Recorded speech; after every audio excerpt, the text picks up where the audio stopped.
दोस्तों, आज के इस वीडियो में हम बात करने वाले हैं कि गुप्त नवरात्रि में पूजा का 10 गुना फल कैसे प्राप्त करें। वाचिक पूजा से अधिक फलदायी मानसिक पूजा होती है। गुप्त नवरात्रि में मानसिक पूजा करने से देवी भगवती शीघ्र प्रसन्न हो जाती हैं। विशेषकर नवमी तिथि के दिन मानसिक पूजा करना बहुत ही श्रेष्ठ कर होता है। यह पूजा किसको करना चाहिए और किसकी पूजा करें, कौन कौन कर सकते हैं? वैसे सभी लोग कर सकते हैं। कुछ विशेष लोग जो सफर कर रहे हों, अपंग हों, गरीब हों, चल फिर नहीं सकते हों, लाचार हों, अस्पतालों में भर्ती हों और बिस्तर में पड़े पड़े दिन रात व्यतीत करते रहते हों, उन सभी लोगों को यह पूजा अवश्य करना चाहिए और बिना खर्चा के इस पूजा को किया जा सकता है, जो वाचिक पूजा से 10 गुना पुण्य फल प्रदान करने वाला है। दोस्तों, इसका लाभ उठा सकते हैं। इस पूजा से क्या लाभ होगा, उसे ध्यान से सुने। बीमार लोग निरोग हो जाएंगे और गरीब लोगों की धीरे धीरे गरीबी दूर होने लगती है और धन आने लगता है। गुप्त नवरात्रि या जागृत नवरात्रि की नवमी तिथि को आदि शक्ति की पूजा करें। इनकी उत्पत्ति कैसे हुई, उसे ध्यान से सुने। जब सृष्टि काल में प्रलय के समय समूची सृष्टि में जल ही जल था, तब 14 भुवन के ब्रह्मांड में विचरण करने वाली देवी आदि शक्ति ने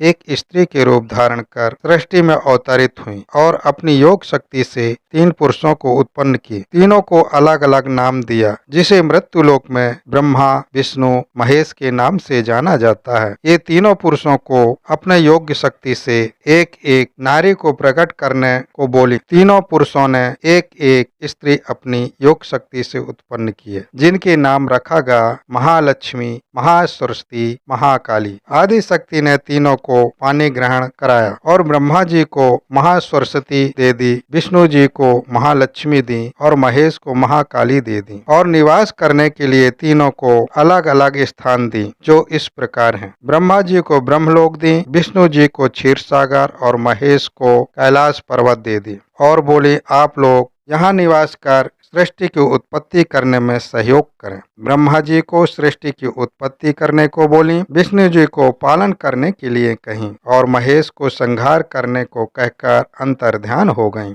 यह एक गोपनीय रहस्य है, जिसे योग्य पुरुष ही जानते हैं। आदि शक्ति भगवती की मानसिक रूप से पूजा करें, जिसमें किसी भी सामग्री की आवश्यकता नहीं है। सभी कार्य मानसिक और शारीरिक रूप से ही करें। अब हम बताते हैं कि क्या करना होगा, उसे ध्यान से सुनें और समझें। सबसे पहले अपने मन में विचार बनाएं, वह सोचें हमको स्नान करना है। यह सोचकर मन को स्नानागार में पहुंचाएं और सोच लें स्नानागार में एक स्वच्छ बाल्टी रखी है, जिसमें गंगा जल डाल दिया हूँ और शुद्ध जल से भर दिया हूँ। जल के ऊपर अपने अनामिका उंगली से त्रिभुज बनाएं और त्रिभुज के बीच में ह्रीम शब्द लिख दिया हूँ। एक तांबे का लोटा हाथ में ले लिया हूँ। 7 नदियों का नाम स्मरण करें, जैसे गंगा, यमुना, सरस्वती, सिंधु, कावेरी, क्षिप्रा, नर्मदा स्नानम ध्यानम समर्पयामि कहकर तांबे का लोटा से स्नान कर लिया। यह सोचते हुए 7 बार सिर में हाथ फेरें। अब अपने घर पर देवी स्थापित करने हेतु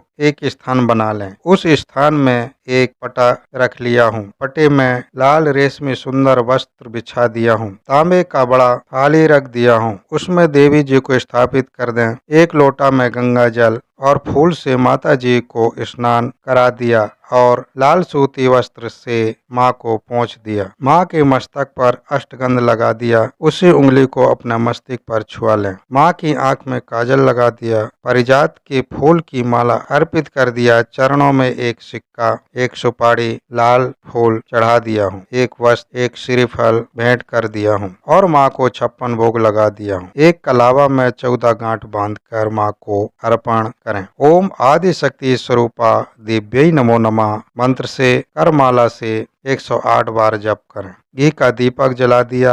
अब कपूर से आरती कर रहा हूँ। सिर से 1 बार, नाभि का 1 बार, चरणों का 2 बार, संपूर्ण शरीर का 9 बार घुमाकर जमीन में रख दिया हूँ। अब आदि शक्ति से क्षमा प्रार्थना करें। हे 14 भुवन में विचरण करने वाली देवी आदि शक्ति जगदम्बा भवानी, से मुख से जो भी अपराध हुए हों, वो विहित हों, अविहित हों, उसे क्षमा करें, प्रणाम कर लें। नवमी के दिन कन्या भोजन मानसिक रूप से ही कराएं। कन्या भोजन कराने हेतु सबसे पहले 14 भुवन की देवियों को निमंत्रण देने जा रहा हूँ। सभी भुवन के एक एक कन्या को निमंत्रण दे दिया हूँ। कन्या आने वाली है, इस तरह थोड़ा देर सोचें। अब भोजन तैयार कर रहा हूँ। भोजन भी तैयार हो चुका है और कन्या भी आ चुकी हैं। 14 कन्या आई हैं। सभी भुवनों की देवियां घर में आ गई हैं। सबके चरणों को चांदी की थाली में रखकर गंगा जल से धो रहा हूँ। शुद्ध कपड़े से चरणों को पोंछ रहा हूँ। चरण पोंछ दिया हूँ। चरणों में महावर लगा दिया हूँ। 14 सुंदर लाल वस्त्रों से आसन बिछा दिया हूँ। सभी कन्याएं अपने अपने आसन में बैठ गई हैं। 56 भोग लगा दिया। सभी माताएं भोग लगा रही हैं। अब माताओं ने भोग लगा ली हैं। अब सभी देवियों को दक्षिणा दे रहा हूँ। मैं सभी देवियों को कुमकुम और अक्षत का टीका लगा दिया हूँ और दक्षिणा में एक सोने से भरा कलश नगद 1111 रुपया एक एक कर सभी माताओं को दक्षिणा दे दिया हूँ और सभी के चरणों के अंगूठे को छूकर प्रणाम कर रहा हूँ। माँ मुझे ढेरों आशीर्वाद दे रही हैं। सभी माताजी खुश होकर आकाश मार्ग से अपने अपने धाम को जा रही हैं। कुछ समय तक ऐसा सोचते रहें। अब सभी माताएं अपने धाम को चली गईं। ऐसा सोचने के बाद माताजी की विदाई कर दी। माताजी का इस तरह से पूजा करते रहें। एक दिन माँ भगवती आपके घर आने के लिए मजबूर हो जाएंगी और एक दिन आपकी परीक्षा लेने जरूर आएंगी। प्रतिदिन रात्रि को विश्राम करने से पहले माता आदि शक्ति को स्मरण करते हुए सोया करें, जिससे माँ की छत्र छाया बनी रहे। दोस्तों, अगर आपको यह वीडियो पसंद आया हो तो कृपया इस वीडियो को लाइक करें और अपने दोस्तों के साथ शेयर करें और हमारे चैनल में नए हों तो इसे सब्सक्राइब करें।